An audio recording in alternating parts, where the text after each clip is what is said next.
Hello students, electrostatic potential and capacitance के lecture number 5 में आपका स्वागत है। आज हम लोग बात करेंगे इलेक्ट्रोस्टैटिक पोटेंशियल डिफरेंस की। पिछले लेक्चर में हमने बात करा था इलेक्ट्रोस्टैटिक पोटेंशियल की। क्लास 10th में हमने डेफिनेशन सीखा हुआ है कि it is a work done to bring a unit positive charge from infinity to given point. यही तो पढ़ा था क्लास 10th में। किसका? पोटेंशियल का डेफिनेशन। क्लास 12th में भी मैंने ऐसा ही कुछ लिखवाया, क्योंकि क्लास के हिसाब से डेफिनेशन तो चेंज हो नहीं जाएगा, लेकिन हाँ उस डेफिनेशन को देखने का नज़रिया ज़रूर चेंज होगा। तो सबसे पहले ये बताइए कि पोटेंशियल क्या होता है। तो पिछले लेक्चर में हमने देखा था कि पोटेंशियल V अगर किसी ए पॉइंट के लिए डिफाइंड हो रहा है तो उस पॉइंट पे जो पोटेंशियल एनर्जी है डिवाइडेड बाय क्यू, यही होता है। मैंने कहा था कि व्हाट इज पोटेंशियल, तो मैंने ये भी बोला था क्लास 12th में कि it is a potential energy per unit charge.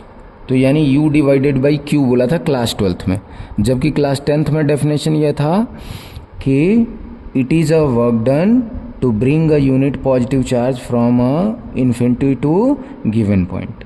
जबकि 12th में मैंने लिखाया कि पोटेंशियल क्या है, it is a potential energy per unit charge, यानी कि VA is equal to U by Q कह दिया, ये बोल दिया। और आपको पता है कि U क्या होता है, आपको ये भी पता है कि U जो होता है वो वर्क डन के बराबर होता है ना। किसी इन्फिनिटी से किसी चार्ज को आप किसी पॉइंट तक ले आने में जो वर्क करोगे, यहाँ से यहाँ तक ले आने में जो वर्क करोगे, वही वर्क तो पोटेंशियल एनर्जी के रूप में एक स्टोर हो जाएगा। कब? जबकि ये वर्क किसके द्वारा होता है? एक्सटर्नल एजेंट के द्वारा। जबकि अगर इलेक्ट्रिक फील्ड के द्वारा वर्क कैलकुलेट करोगे तो वो माइनस का हो जाता है, यानी नेगेटिव होता है उसका। तो अगर मैं एक्सटर्नल एजेंट की बात करूं तो इसी U को क्या बोलते हैं आप? W। तो W बाई क्यू कहा जाएगा, यानी कि जो पोटेंशियल होता है वो U बाई क्यू होता है, और इसको चाहे तो W बाई क्यू भी हम लिख सकते हैं। ये कहानी तो समझ में आ गई होगी। तो चलिए स्टार्ट करते हैं। तो अब हम ये मानते हैं कि हमारे पास ये पॉजिटिव चार्ज है कोई कैपिटल Q, इसका इलेक्ट्रिक फील्ड लाइंस इस तरीके से दिखाया गया है कि चार्ज से स्टार्ट होके ये कहाँ को जाता है? इन्फिनिटी को जा रहा है। अब इसी इन्फिनिटी पे एक charge, test charge Q, small q रखा हुआ है। हम सबसे पहले क्या करें, इस चार्ज को किसी एक गिवन पॉइंट A तक लेके आए। इस चार्ज को क्या करें? किसी गिवन पॉइंट A तक लेके आए। तो भाई A तक ये अपने आप तो आ नहीं जाएगा, आपको A तक लाने के लिए इस पे क्या करना पड़ेगा? वर्क करना पड़ेगा। और सपोज दैट कि एक्सटर्नल एजेंट के द्वारा, यानी कोई तो मेहनत कर रहा है इसको उठा के यहाँ तक लाने में, तो जो वर्क कर रहा है वही वर्क क्या हो जाएगा? इसके पोटेंशियल एनर्जी के फॉर्म में स्टोर हो जाएगा। यानी W एक्सटर्नल जो आया, जो WA लगा इन्फिनिटी से A तक लाने में, वही किसके फॉर्म में स्टोर हो जाएगा? पोटेंशियल एनर्जी के फॉर्म में स्टोर हो जाएगा। समझ में आया? और इसी में अगर हम क्या करें, Q से डिवाइड कर दें। क्यों डिवाइड करें? ताकि ये क्या बन जाए? ताकि ये बन जाए यूनिट पॉजिटिव चार्ज हो जाए। यानी Q से डिवाइड करते ही ये जो Q है, Q को अगर Q से डिवाइड करोगे तो क्या हो जाएगा? 1 हो जाएगा ना। तो इसलिए यही ये वाले डिफिनेशन देखो ना, इस WA में WA UA के बराबर है, और इस UA में अगर आप Q से डिवाइड मार देते हो तो ये क्या बन जाएगा? VA। यानी कि इन्फिनिटी से A पॉइंट तक लाने में जो वर्क करना पड़ा, किसको? यूनिट पॉजिटिव चार्ज को लाने में, वही क्या हो गया? पॉइंट A के लिए पोटेंशियल हो गया। अब आप क्या करो, वापिस से कोई पॉइंट एक B है, अब फिर से आप इस टेस्ट चार्ज को मान लो कि वापिस से इन्फिनिटी पर रख दो, और रखने के बाद फिर से इसको उठा के लेके आओ, और उठा के लेके आओ, और इस बार कहाँ रखो? पॉइंट B पे रखो। तो अब बताओ यहाँ पे जो वर्क करना पड़ेगा तो वो तो WB करना पड़ेगा। तो WB को इसी तरीके से क्या लिखोगे आप कि WB जो हो वर्क है वो स्टोर हो गया होगा पोटेंशियल एनर्जी के फॉर्म में, तो UB बोलेंगे। और जब UB में फिर से Q से डिवाइड मारोगे तो वो क्या बन जाएगा? VB बन जाएगा। इसका मतलब ये समझ में आ रहा है कि ये पॉइंट A है, तो A के लिए VA बराबर क्या हो गया? WA बाई Q हो गया। जिसको हम और क्या बोल सकते हैं, यू ए बाई क्यू बोल सकते हैं। और बी तक ले आ रहे हैं तो बी पॉइंट के लिए उसी तरीके से जो वर्क करना हुआ यहाँ से यहाँ तक लाने में, वो वर्क जो डब्ल्यू बी है स्टोर हो गया किस फॉर्म में, पोटेंशियल एनर्जी ऑफ बी के फॉर्म में। यानी कि अगर मैं बोलूँ कि ये पोटेंशियल एनर्जी किसके फॉर्म में स्टोर हो गया, डब्ल्यू बी के फॉर्म में। और डब्ल्यू बी में अगर आप क्या कर दोगे, क्यू से डिवाइड कर दोगे तो वही किसके बराबर हो जाएगा, पोटेंशियल एट बी के फॉर्म में डिनोट हो जाएगा। और आप डब्ल्यू बी को और भी क्या बोल सकते हो, पोटेंशियल एनर्जी के फॉर्म में स्टोर हो रहा है तो डब्ल्यू बी को आप यू बी भी आप बोल सकते हो डिवाइडेड बाई क्यू। तो अब ये बताइए, ए पॉइंट पे आपको पोटेंशियल पता, बी पॉइंट पे आपको पोटेंशियल पता, तो डिफरेंस लेना है तो क्या करोगे, हायर माइनस लोअर करोगे, तो V B minus V A करोगे, यही करोगे ना, V B minus V A. तो V B minus V A को क्या लिख सकते हो, V B minus V A को लिख सकते हो। वैसे देखा जाए तो इसमें अगर आप Q से डिवाइड कर मल्टीप्लाई कर दो Q से ना, तो यही तो पोटेंशियल एनर्जी हो जाएगा। ठीक है, यही क्या हो जाएगा, पोटेंशियल एनर्जी। यहाँ देखो ना, ये U में Q से डिवाइड है, ये इधर Q डिवाइड, इधर आएगा तो मल्टीप्लाई हो जाएगा, तो मल्टीप्लाई हो जाएगा तो वी ए को क्या लिखा जाएगा, Q into V A equal to क्या हो जाएगा, यू ए हो जाएगा पोटेंशियल एनर्जी का। तो इसको क्या लिखेंगे, Q into V B minus V A को क्या लिख सकते हो कि भाई ये तो बराबर है किसके, वर्क डन, किस वर्क डन के, ए से बी को चार्ज को मूव करवाने में, किसके द्वारा, by external agent, external agent. चाहो तो इलेक्ट्रिक फील्ड के फॉर्म में भी लिख सकते हो, बस इलेक्ट्रिक फील्ड अगर लिखोगे तो माइनस का आ जाएगा, यहाँ पे क्या आ जाएगा, माइनस का आ जाएगा। तो अब ये बताओ, ये चीजें तो लिखी जा सकती है ना, पोटेंशियल एनर्जी।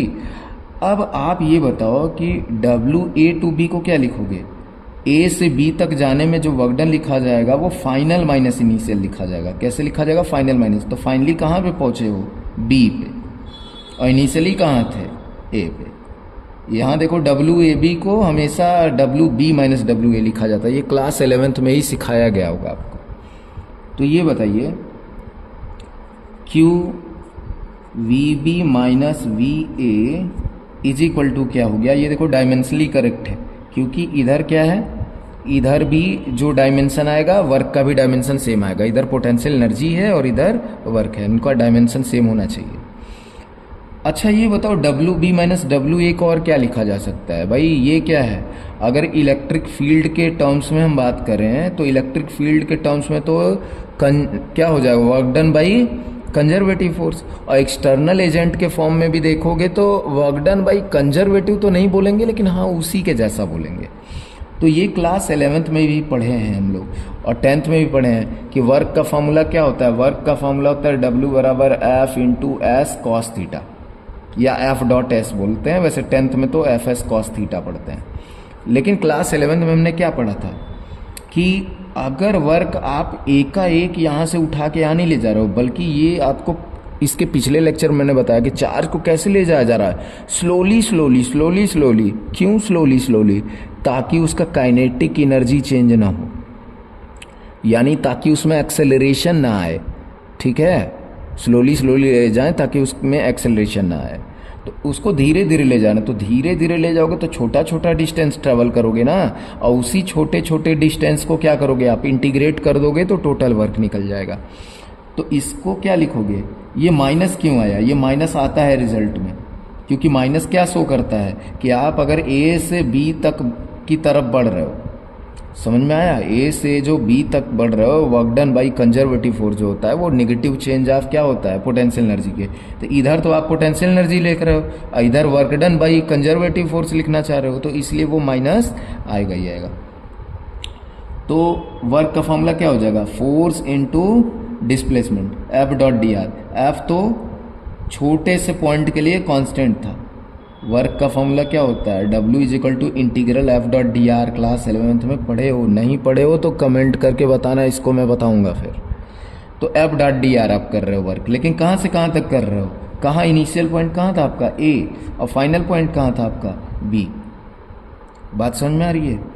तो अब ये देखो कि इसको क्या लिख सकते हो, Q V B minus V A is equal to minus का ए से लेके बी तक। अब ये क्लास 11th वाला वर्क नहीं है, क्लास 12th वाला वर्क है, तो इसमें फोर्स क्या रखा जाएगा, इलेक्ट्रिक फील्ड में आप वर्क कर रहे हो तो फोर्स जो होता है वो फोर्स क्या हो जाता है, Q इंटू ई हो जाता है। इसके पहले चैप्टर में मैंने पढ़ाया था F बराबर Q इंटू ई, क्योंकि इलेक्ट्रिक फील्ड कितना है E, और किस चार्ज को आप मूव करवा रहे हो, Q चार्ज को, तो Q into E dot D are हो गया। यहाँ तक बात समझ में आएगी, डॉट डी आर हो गया। अब ये बताओ इस साइड भी Q है, इस साइड भी Q है, तो Q से Q कैंसिल कर दो। तो बोलोगे कि सर ये तो इंटीग्रेशन में, यार ये कांस्टेंट वैल्यू है तो इंटीग्रेशन के बाहर भी निकल जाएगा, कोई दिक्कत नहीं है। तो इसको क्या करो, इसको कैंसिल कर दो Q से Q को, तो इधर क्या बचेगा, V B minus V A is equal to बचेगा माइनस का A to B E dot D R. और यही हो गया स्टैंडर्ड डेरिवेशन आपका पोटेंशियल डिफरेंस का क्लास 12th के लिए।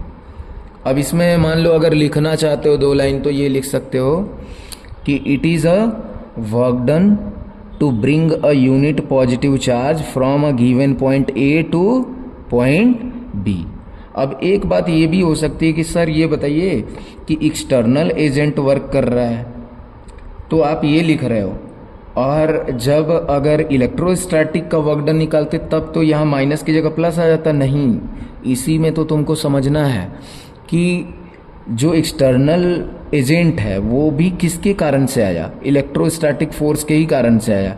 तो उसका वर्क और इसका वर्क ना, इसका वर्क और इसका वर्क जो है उसकी वैल्यू जो है वो निकल के सेम ही आ जाती है, यानी इसी तरीके से बन जाती है। तो आई होप कि आपको ये डेफिनेशन समझ में आया होगा। अगले लेक्चर में अब इससे रिलेटेड हम क्वेश्चंस देखेंगे।